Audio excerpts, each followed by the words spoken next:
खटीमा में जीराम जी लाइब्रेरी के शुभारंभ एवं जनप्रतिनिधियों से संवाद कार्यक्रम का आयोजन किया गया। इस अवसर पर मुख्यमंत्री पुष्कर सिंह धामी भी मौजूद रहे। मुख्यमंत्री ने लाइब्रेरी के उद्घाटन पर खुशी व्यक्त करते हुए कहा कि यहाँ एक साथ 55 विद्यार्थी अध्ययन कर सकेंगे। उन्होंने कहा कि यह सुविधा क्षेत्र के विद्यार्थियों, युवाओं और आमजन के लिए बेहद उपयोगी साबित होगी तथा शिक्षा और विकास की नई संभावनाओं को गति देगी। मुख्यमंत्री ने कहा कि आज लाइब्रेरी, व्यायामशाला और अन्य सुविधाओं का लोकार्पण किया गया है।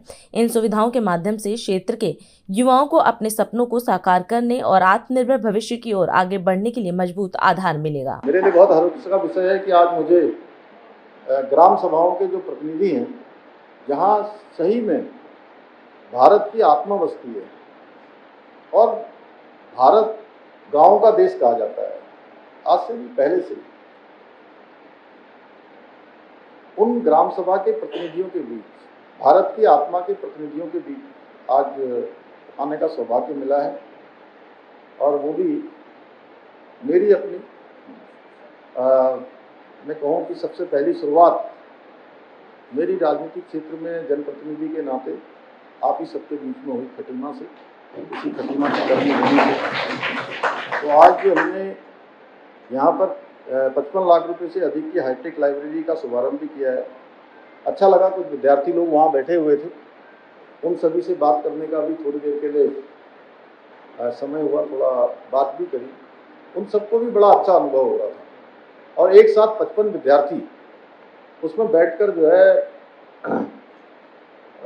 अध्ययन कर पाएंगे, ऐसी व्यवस्था उसमें बनाई गई है। और मैंने बहुत पहले से एक काम शुरू किया कि लोग जो है बड़े बड़े गुलदस्ते लेके आते थे। मैंने कहा कि बुके नहीं, अगर आप कुछ मुझे उपहार देना चाहते हैं तो आप बुके नहीं, मुझे बुक दीजिए और हम सब योगदान करेंगे तो ये लाइब्रेरी हमारी एक बेस्ट लाइब्रेरी बनेगी, उत्तराखंड की ऐसी लाइब्रेरी। और इसके साथ साथ यहाँ विद्यार्थियों के लिए व्यायामशाला भी बनाई गई है। मुझे ये जानकर अत्यंत प्रसन्नता है कि ये लाइब्रेरी का संचालन हमारी स्वयं सहायता समूह की बहनें करेगी। ये भी हमारा महिला सशक्तिकरण की दिशा में बड़ा प्रयास है। मुझे पूरा विश्वास है कि दीदी की लाइब्रेरी, इसको दीदी की लाइब्रेरी कह सकते हैं ना, ये दीदी की लाइब्रेरी केवल इस क्षेत्र के हमारे विद्यार्थियों को अध्ययन का एक बेहतर वातावरण प्रदान करेंगी, बल्कि उनको अनेक परीक्षाएं, जो प्रतियोगी परीक्षाएं हैं, उनकी तैयारी करने में भी बहुत मदद करेंगी, बहुत उनको प्रेरणा देंगी। भाइयों बहनों, सच में जब हम विकास की बात करते हैं, विकसित भारत का संकल्प प्रधानमंत्री जी का आगे बढ़ाते हैं, तो एक बात मेरे हमेशा ध्यान में आती है, तो विकसित भारत कब बनेगा?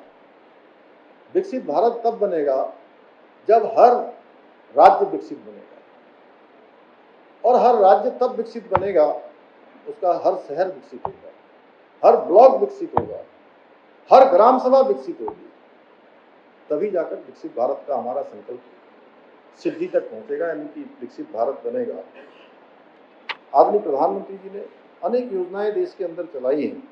प्रधानमंत्री ग्रामीण सड़क योजना है जी, दीदी जी राम जी राष्ट्रीय ग्रामीण आजीविका मिशन, प्रधानमंत्री आवास योजना, स्वच्छता अभियान जैसी अनेक योजनाओं के माध्यम से सामाजिक रूप से, आर्थिक रूप से मजबूती करने का प्रयास आज देश के हर क्षेत्र में किया जा रहा है। और प्रधानमंत्री जी के मार्गदर्शन में राज्य के अंदर भी अनेक योजनाएं चल रही हैं, अनेक योजनाओं पर काम हो रहा है, चाहे वो एक जनपद दो उत्पाद योजना हो, हाउस ऑफ हिमालय ब्रांड हो, सशक्त उत्सव बहना योजना हो, महिला सशक्तिकरण योजना हो। हमारी सरकार देवभूमि उत्तराखंड को देश का सर्वश्रेष्ठ राज्य बनाने का हमारा संकल्प है। मुझे पूरा विश्वास है कि हमारे इन संकल्पों को धरातल पर उतारने पर, साकार करने में खटीमा के मेरे आप सभी परिवारजन इसी प्रकार हमारी सरकार के साथ अपना कंधे से कंधा मिलाकर अपना योगदान देते रहेंगे, अपना साथ देते रहेंगे। इसी विश्वास के साथ मैं आप सभी को आज जो दीदी लाइब्रेरी शुरू हुई है, अन्य काम शुरू होंगे, उन सब की मैं आप सबको बधाई देता हूँ। आप सबका धन्यवाद। आज हम इस कार्यक्रम में आपसे विदा लेते हैं। आप अन्य खबरों के लिए बने रहे। राष्ट्र सर्वप्रथम, वंदे मातरम, जाग उठा है भारत। राष्ट्र सर्वप्रथम, राष्ट्र सर्वप्रथम, राष्ट्र सर्वप्रथम, राष्ट्र सर्वप्रथम।